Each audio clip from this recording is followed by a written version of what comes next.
मंडळी 26 ऑगस्टच्या बुधवारी सकाळी नेपाळमध्ये 8:30ची वेळ होती। 5200 मीटर उंचावर असलेला बर्फाचा एक भला मोठा कडा सरळ रेषेत अचानक तुटतो आणि अवघ्या 15 मिनिटात संपूर्ण गाव नकाशावरून गायब होतं। 400हून अधिक जणांचा दुर्दैवी अंत होतो आणि 1400 लोक बेपत्ता होतात। पण धक्कादायक गोष्ट म्हणजे टीव्हीवर बातम्या सुरू झाल्या। 5.2 तीव्रतेच्या भूकंपानं नेपाळ हादरलं आणि रसूवागडी गाव नष्ट झालं।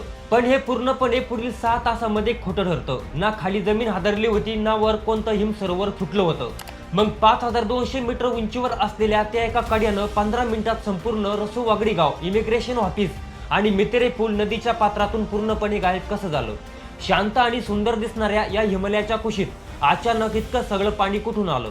तेच आज आपण सविस्तर बघणार आहोत। नमस्कार मंडळी, मी विठ्ठल, तुम्ही बघताय वेद.com। नेपाळच्या रसूवागडी गावात निसर्गाच्या भीषण कोपानं 400 पेक्षा जास्त लोकांचा मृत्यू झाला आणि 1400 पेक्षा जास्त लोक बेपत्ता झाली। चीनच्या सीमेजवळ असलेल्या इमिग्रेशन ऑफिस बाहेर कैलास मानसरोवर यात्रेसाठी निघालेले भाविक रांगेत उभे होते। सकाळी 8:30च्या सुमारास 5200 मीटर उंचीवर असलेला महाकाय हिमनदीचा ग्लेशियर कडा सरळ रेषेत अचानक तुटला आणि पुढच्या काही मिनिटात नदीकाठच्या परिसरात दाणादाण उडाली। अवघ्या 15 मिनिटात होत्याचं नव्हतं झालं आणि त्यानंतर वृत्तवाहिन्यावर असा दावा केला की भूकंपामुळे हिमनदी कोसळली। नेपाळचे परराष्ट्र मंत्री शिशिर खनाल यांनी सुरुवातीला हेच कारण सांगितलं, परंतु दुर्घटनेनंतर अवघ्या 6 तासात सॅटेलाइट आणि उपग्रहांच्या अभ्यासातून विज्ञानानं वेगळंच वास्तव समोर आणलं। पृथ्वीच्या पोटातील हालचालीमुळे हिमनदी कोसळली नव्हती। 5200 मीटर उंचीवर लोंबकळणाऱ्या चादरीसारखा बर्फाचा कडा सरळ तुटला आणि तब्बल 1200 मीटर म्हणजे 1 किलोमीटर पेक्षा जास्त खोल दरीत कोसळला। कोट्यावधी टन वजनाचा बर्फाचा कडा इतक्या प्रचंड उंचीवरून खाली आदळल्यामुळे पृथ्वीवर जो धक्का बसला तो सेस्मोग्राफवर 4.4 ते 5.2 तीव्रतेचा भूकंप म्हणून नोंदवला। थोडक्यात सांगायचं तर भूकंपामुळे बर्फ कोसळला नव्हता, तर बर्फाचा कडा दरीत आदळल्यामुळे तो भूकंप झाला होता।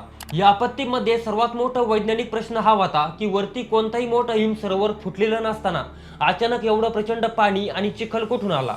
विज्ञानाच्या भाषेत या दुर्घटनेला डेब्रिस फ्लो म्हटलं जातं। हा सामान्य पुरासारखा पाण्याचा प्रवाह नव्हता। 1200 मीटर वरून कोसळलेला बर्फ आणि खडकांचा ढिगारा खाली नदीमध्ये पडल्यामुळे तिथे तात्पुरते नैसर्गिक धरण तयार झालं आणि वरतून येणारं पाणी मागे प्रचंड साचत गेलं। 1200 मीटर वरून खाली बर्फाचा कडा पडताना झालेल्या प्रचंड घर्षणामुळे बर्फाचे तात्काळ पाण्यात रूपांतर झालं आणि त्यानंतर अचानक तयार झालेल्या धरणाची पाण्याची अडवण्याची क्षमता संपली आणि ते पाणी प्रचंड वेगानं अचानक नदी पात्रामार्गे दरीमध्ये झपावलं आणि हा घट्ट चिखल ताशी 40 ते 60 किलोमीटरच्या भयंकर वेगानं दरीमधून खाली आला। नदीचे पात्र अचानक मोठं झालं।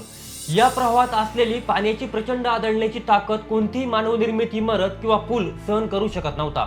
या संपूर्ण घटनेत एकाही माणसाला सुरक्षित स्थळी पडण्याची किंवा पूर्वसूचना मिळण्याची संधी भेटली नाही, कारण हिमनदी कोसळल्याच्या ठिकाणाहून रसूवागडी गाव अवघ्या 40 ते 50 किलोमीटर अंतरावर होतं। ताशी 60 किलोमीटर वेगानं येणाऱ्या चिखलाच्या प्रवाहाला या अंतर कापायला 1 तासापेक्षाही कमी वेळ लागला। दुर्दैवानं नेपाळची पाणी मोजणारी जी यंत्र होती ती नदीच्या खालच्या भागात बसवलेली होती आणि पुराच्या पहिल्याच फटक्यात ती वाहून गेल्यानं कोणतीही पूर्वसूचना जारी करता आली नाही।